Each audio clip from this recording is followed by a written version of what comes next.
المشاهدون الأكارم، السلام عليكم ورحمة الله. من تلفزيون دولة إريتريا نحييكم ونقدم لحضراتكم نشرة أخبار هذه الساعة. معكم فيها قاسم أحمد، ونستهلها كالعادة بأهم وأبرز العناوين.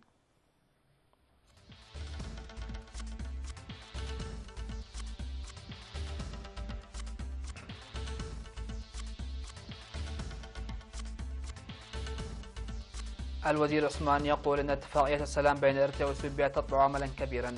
رئيس الشباب يعقد سيمينارا لمنتسبي الدفعة الثانية والثلاثين للخدمة الوطنية. مدرسة قندع لمساعدي التمريض تخرج 121 طالبا وطالبة. إيران تعصف المسلحين في سوريا بزعم مسؤوليتهم عن هجوم الأهواز. أمريكا وكندا تؤكدان التوصل لاتفاق تجاري جديد مع المكسيك.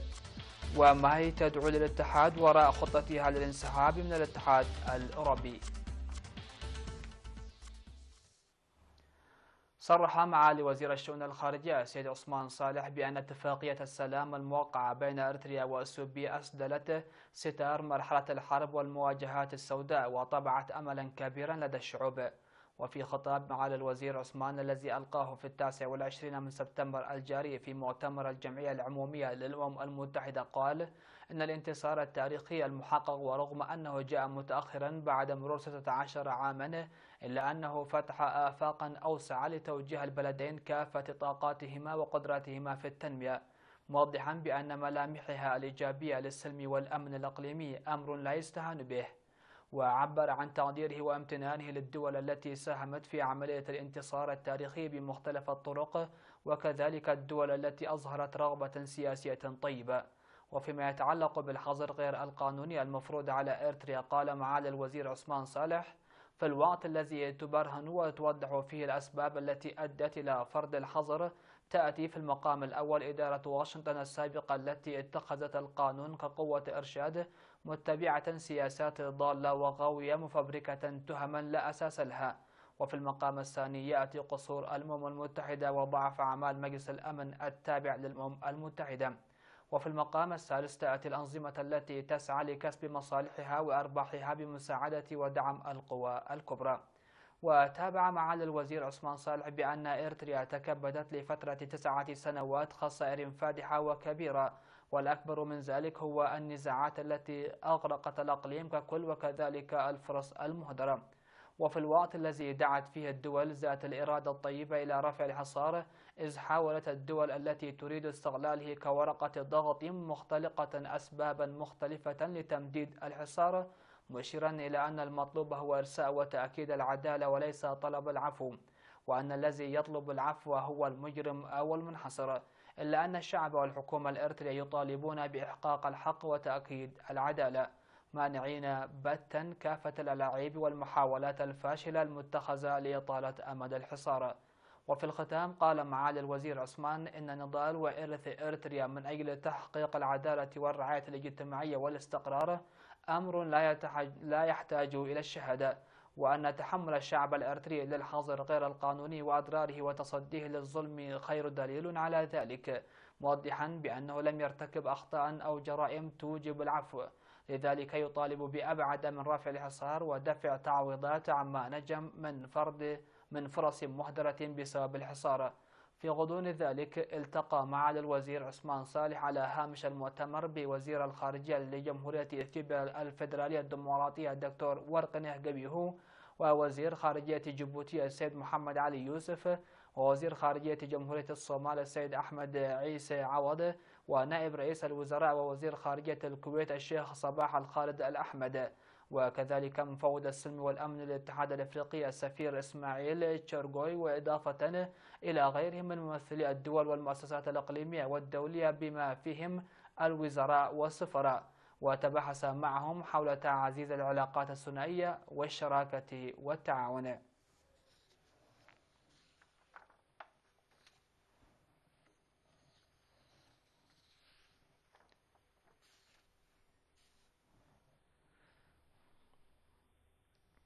صرح رئيس الاتحاد الوطني لشباب وطلبة إريتريا السيد صالح أحمد دين في السيمينار الذي عقده في 29 والثلاثين من سبتمبر المنصرم لمنتسبي الدفعة 32 للخدمة الوطنية بأن عملية إعمار البلاد من أهم واجبات الشباب التي لا تتوقف في أي من المراحل، وينبغي على الشباب القيام بالعمل الدؤوب من أجل تقدم وازدهار بلادهم. وعقد السيد صالح السيمينار بعنوان دور الشباب في إعمار البلاد، ذكر فيه بناء هوية واقتصاد وطني قويين وأهمية الاتسام بالبنى التحتية السياسية والجسمانية، مستعرضا بأنه لا يمكن الاختيار بين الاثنين لأنهما مكملات لبعضهما البعض. وقال السيد صالح إن عملية بناء البنى التحتية الجسمانية تتطلب وقت طويل الأمد وتتأكد عبر نضال أجيال متعاقبة، وليست مسألة تبدأ وتكتمل في وقت وجيز. وشدد على العمل الواعي لكونها تتطلب رعاية مستمرة باعتبارها تزداد نوعا وتوسعا تماشيا مع رغبة وطموحات الأجيال. وأشار السيد صالح أحمد دين إلى أن الشاب الذي يبني وهو يبنى شريحة هامة وجزء أساسي في المجتمع، وأن التعليم والدورات المقدمة في ساوى هي جزء من المساعي الجارية لبناء ذلك الشاب الصحي والمنتج والمتعلم والوعي، وتمنح اهتمام أكبر لتحقيق الهدف المنشود، موضحا بأنه ينبغي أن يعطي الشباب معرفة التاريخ اهتمام أكبر وعليهم تطوير أفكار إبداعية. في الختام شدد رئيس الاتحاد الوطني للشباب وطلبة إريتريا السيد صالح أحمد دين على أن وراثة الأجيال المتعاقبة وأيضا توريثهم للقيم الوطنية السامحة التي أنشئت بثمن باهظ ورزين متمثلة في الوطنية والوحدة والاعتماد على الذات والتحمل وعدم الاستسلام واجبهم الوطني.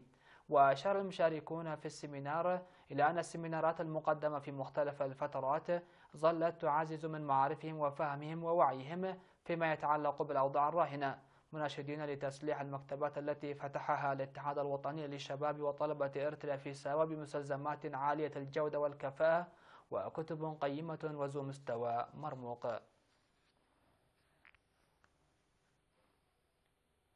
خرجت مدرسة جندع لمساعدي التمريض في 29 من سبتمبر المنصرم 121 طالبا بينهم 79 طالبة بمستوى الشهادة بعد دراسة امتدت لفترة 1 و6 أشهر على المستوى النظري والتطبيقي. وقال السيد مكيل الجهراي مدير المدرسة في مراسم التخرج أن الخريجين إضافة إلى الدراسة النظرية اكتسبوا دراسة تطبيقية لفترة 7 أشهر في مختلف المؤسسات الصحية، مناشدا إياهم لتطوير الدراسة المكتسبة عبر العمل. من جانبها قالت متابعة مدارس مساعدي التمريض في الأقاليم بوزارة الصحة الممرضة الجانش شخلة قرقيس بأن مساعدي التمريض الذين يتخرجون سنويا يسهمون كثيرا في سد النواقص وتوسيع الخدمات الصحية وضمان الصحة المجتمعية، مناشدة الخريجين إلى الاقتداء بزملائهم الذين سبقوهم في هذا المجال لخدمة شعبهم بتفاني وانضباط قويين. وأوضح الدكتور برهان دابرو المدير العام لقسم السياسات والخطط والأبحاث والموارد البشرية في وزارة الصحة بأن دراسة التمريض هي إحدى الأعمدة التي تمنح الأولوية في الوقت الراهن، مشيرا إلى أن الأعداد الضخمة المتخرجة سنويا تساهم في تحسين الخدمات الصحية المقدمة.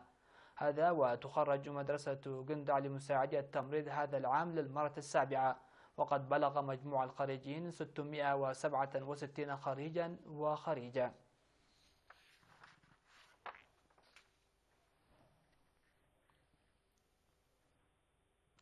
عقدت الجمعية الوطنية للمكفوفين في 28 من سبتمبر الجاري في صعدة كريستيان سيمينارا حول أوضاع المكفوفين والمشاكل التي يواجهونها وكذلك واجبات المجتمع في هذا الصدد. وذكر رئيس الجمعية السيد داوود في الساحية أن الهدف من السيمينار هو التعرف على أوضاع المكفوفين ومتابعتهم عن كثب وخلق بيئة صلبة لتقديم الدعم لهم. وقدم توضيحا مسهبا مستفيدا من تجاربه يساعد في تحرر المكفوفين من الاتكالية والاعتماد على ذاتهم. وقال مستشار الجمعية السيد قبل مسكال في الساحية الذي استعرض أنشطة الجمعية إن أهم مشاكل العامة هو ليس فقدان النور الذي يرون به وإنما النظرة الخاطئة عن الإعاقة، مناشدا المجتمع الإريتري للتعامل مع العمى مثله مثل سائر الإعاقات، ومنح المكفوفين الاحترام الواجب وتقديم الدعم اللازم لهم. وأشار السيد جبر مسقل إلى أن الجمعية تقوم بحملات مكثفة ومساعي حسيسة لتغيير النظرة السائدة حول المكفوفين، وظلت تحقق تلك المساعي نتائج جيدة، موضحا بأن الجمعية تعمل بجدية لتعليم المكفوفين والاعتماد على أنفسهم والتخلص من الاتكالية بالانخراط في مجالات عمل يختارونها ويستطيعون الإنجاز فيها، وخاصة النظر إلى قضية المكفوفات. وأفاد بأن الجمعية تسعى جاهدة لمساعدة المكفوفين، منشئة مشاريع مختلفة بدعم من الحكومة وتعاون الشركاء، مستشهدا بالمشروع الذي يشرع العمل فيه في الإقليم الجنوبي. وأشاد المشاركون بدورهم مساعي الجمعية، مناشدين على أن يعتمد الدعم الذي يقدمه المجتمع الإريتري للمكفوفين على سبل يدفع قوتهم ويعزز ضميرهم. الجمعية الوطنية للمكفوفين تأسست في العام 1996، وهي جمعية غير حكومية تعمل للحفاظ على مصالح المكفوفين وصيانة حقوقهم. قدمت دورة تأهيلية للمدربين في مدينة أسمرة للقادمين من وزارات العمل والرعاية الاجتماعية والتعليم والسياحة، وكذلك الاتحاد الوطني للمرأة والكونفدرالية الوطنية لعمال إريتريا، تركزت حول تطوير وإدارة الممتلكات. واشتملت الدورة التي استمرت لأسبوعين على ماهية وأهمية إدارة الممتلكات وأنواع ممتلكات المؤسسات وخطط الممتلكات والإنتاج والقيادة والإدارة ومتابعة وإدارة الأسواق واستمرارية وتطور المالية، إضافة إلى خطط ومنافسة الأسواق وغيرها. وفي مراسم الاختتام التي جرت في 28 من سبتمبر المنصرم، قال الدكتور جبر آف الساهية مدير فرع القروض المصغرة إن لب الدراسة المهنية هو تحسين معيشة الأسر. ومن جهته قال المدير العام للإدارة والمالية السيدة أمها كيداني من وزارة العمل والرعاية الاجتماعية بأن دورة المدربين هي الأولى من نوعها، معبرا عن أمنياته لتسهم في تمرير المعلومات والتوعيات كما يجب.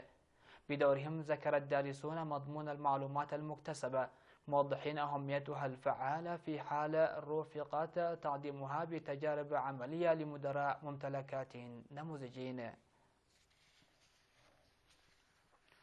مشاهدينا الأكارم، فاصل قصير ومن ثم نعود لمتابعة الأخبار على الصعيد العالمي، فكونوا معنا.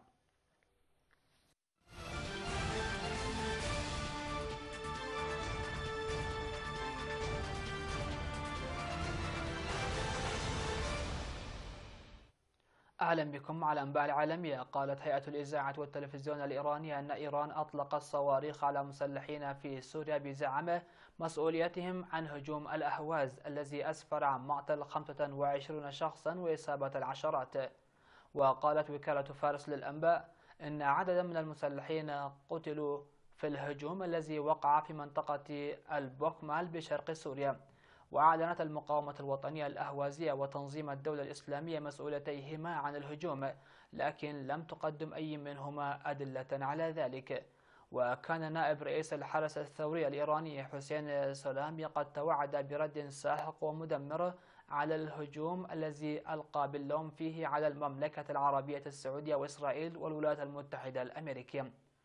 واستدعت طهران دبلوماسيين من الدنمارك وهولندا وبريطانيا للاحتجاج على ما تقول إنه استضافة دولهم أعضاء في الجماعة المشتبه في ضلوعها في الهجوم.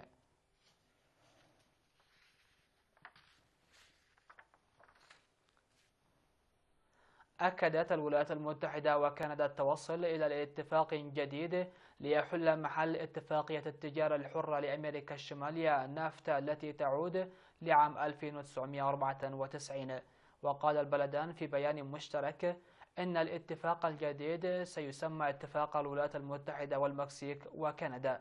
وذكر بيان مشترك أن الاتفاقية الأمريكية المكسيكية الكندية ستؤمن للعمال والشركات اتفاقا تجاريا سيسمح بإقامة أسواق أكثر حرية وبتجارة أكثر عدلا وبنمو اقتصادي متين للمنطقة.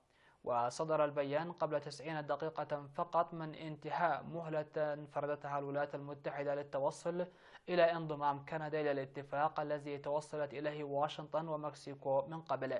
وتعليقا على اتفاق نافتا الجديد، قال رئيس الوزراء الكندي جاستن ترودو لدى خروجه من اجتماع وزاري خصص للبحث في تحديث اتفاقية نافتا إنه يوم سار لكندا.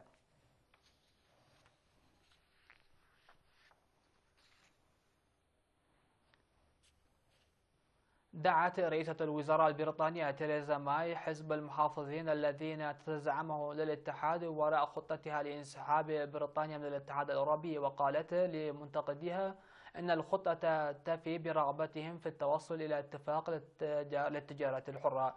ومع بداية الاجتماع السنوي لحزب المحافظين، والذي من المتوقع أن يكون أصعب اجتماع، هاجم وزيران سابقان خطة ماي مرة أخرى، ووصف وزير خارجيتها السابق بوريس جونسون الخطة بأنها مشوشة. وقبل 6 أشهر فقط من الموعد المقرر للانسحاب، في أكبر تحول تشهده البلاد في السياسات الخارجية والتجارية منذ أكثر من 40 عاما، لا يزال الجدل دائرا داخل حزب المحافظين المنتمي لتيار يمين الوسط، بل وداخل الحكومة بشأن كيفية الانسحاب. وواجهت زعامة ماي الهشة لضغوط أكبر هذا الشهر عندما رفض الاتحاد الأوروبي أجزاء من خطتها المعروفة باسم تشيكرز، لكنها تبنت موقفا إيجابيا معبرة عن استعدادها للنظر في مخاوف الاتحاد.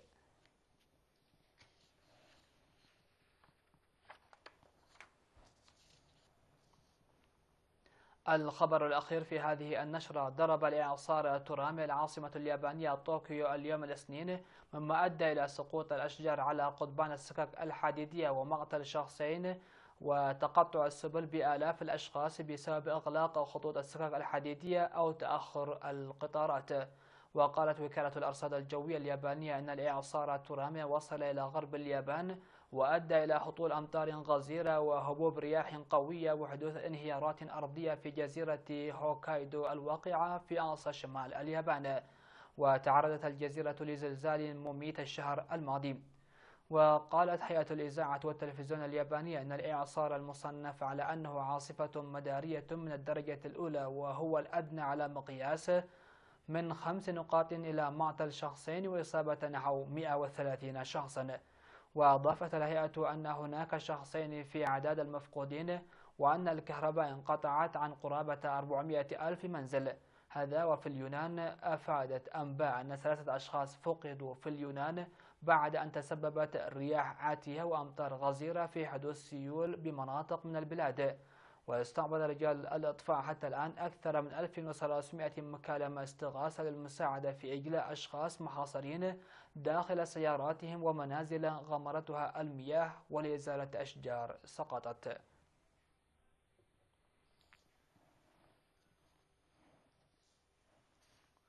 مشاهدينا الأكارم، هكذا نكون قد وصلنا وإياكم لنهاية نشرة هذه الفترة. دمتم في أمان الله وإلى اللقاء.